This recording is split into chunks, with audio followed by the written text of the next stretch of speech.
What is up, guys? This is Tony, and today we're going to be reviewing the Honor 7X. We're going to talk about why you should consider this phone and what it has to offer. We'll also be talking about its pros and its cons. So let's go.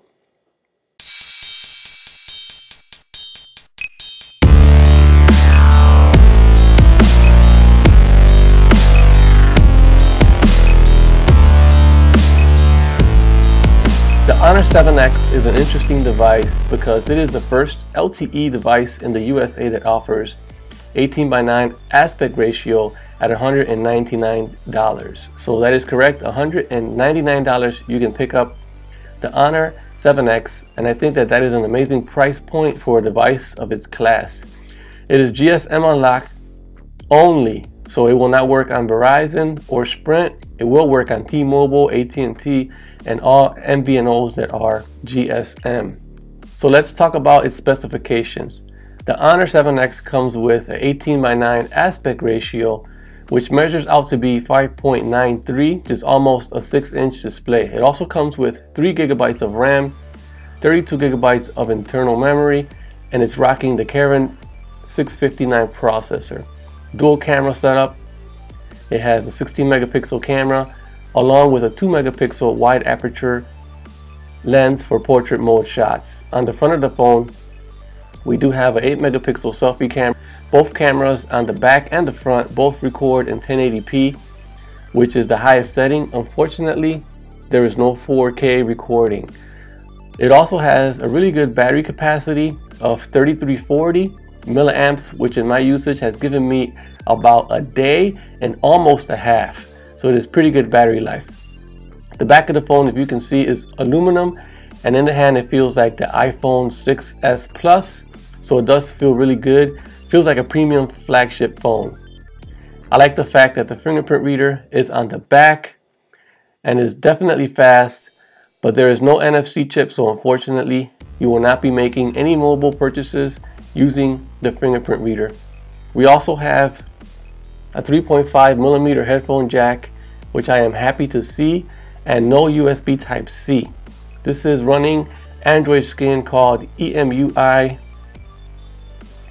5.1 on top of Android 7.0 Nougat. It is said to be updated to Android Oreo on the first quarter of 2018. I almost forgot to mention that this is a dual SIM phone, so you can actually add two SIM cards, or you can use one SIM card and one SD card to add memory. It does come with a clear TPU case, which is pretty good to see. I'm glad that they include this because you have a hard time finding accessories for this phone because it is not sold everywhere. So now that we got some of the specifications out, let's talk about real world usage and how it's been working out for me in my time that I've owned it. So far, starting with performance, it has been an awesome performer. I'm going to say that I haven't seen hiccups or any slowdowns or any app crashes within the first 2 weeks of owning the device.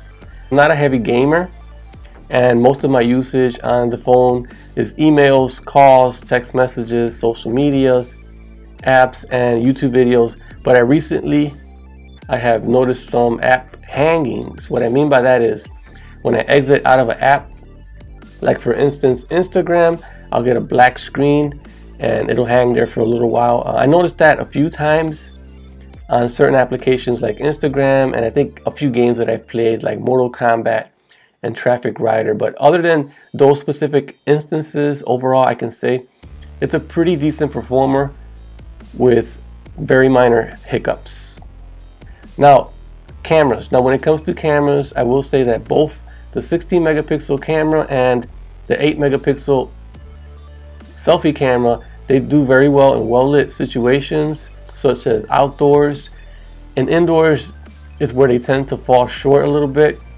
They don't do very good with low light, but I've noticed that indoors and in well-lit situations, the rear camera is actually pretty decent, very good, and the front-facing camera also does a great job in well-lit situations.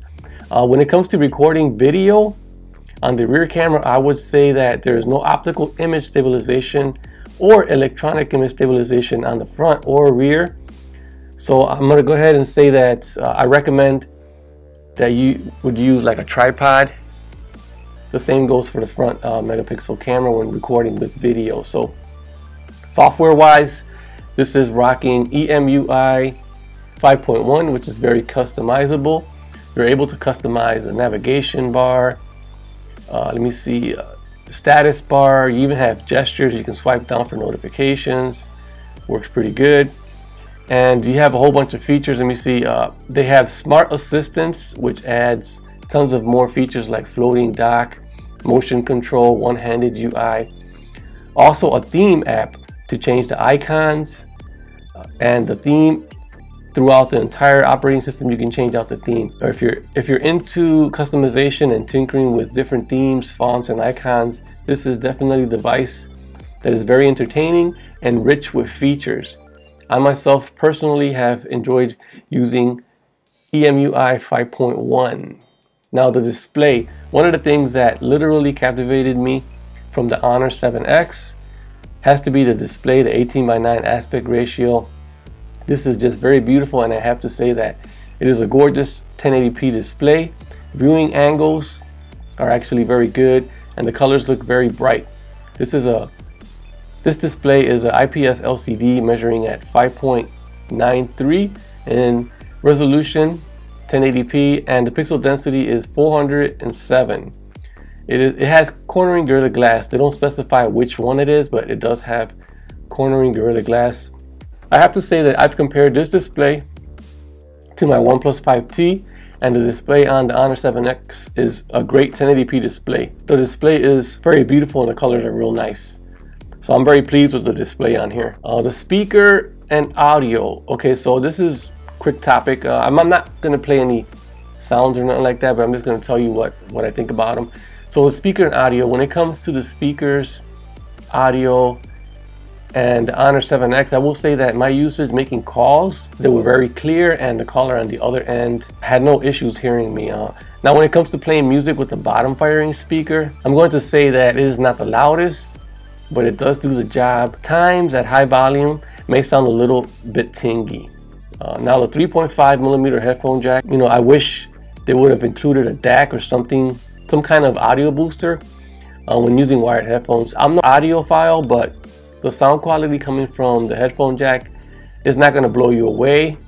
Let me see, it's not going to blow you away. It's probably about average, but I'm glad that they actually included the headphone jack. Now that we covered most of the Honor 7X, let's go ahead and talk about the pros and cons with the Honor 7X. So like every phone out there, the Honor 7X is not a perfect phone.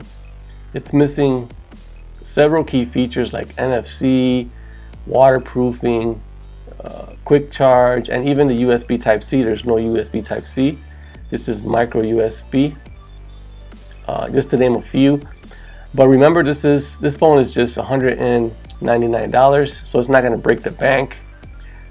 So in my opinion, the pros actually outweigh the cons. You're getting a phone that has great build, decent cameras, a headphone jack, comes with Android Nougat 7.0 with the promise of Android Oreo, tons of customization, and a proven processor that can handle everyday tasks for a fraction of the cost. At a quarter of the cost of flagships, I believe the Honor 7X, hands down, is a good purchase. So let me know what you guys think about the Honor 7X. Let me know down in the comments if I forgot to mention anything.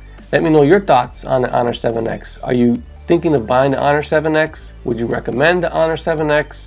Put all that down in the comments down below. Don't forget to like, comment, and subscribe, and I'll catch you guys on my next video. Peace out.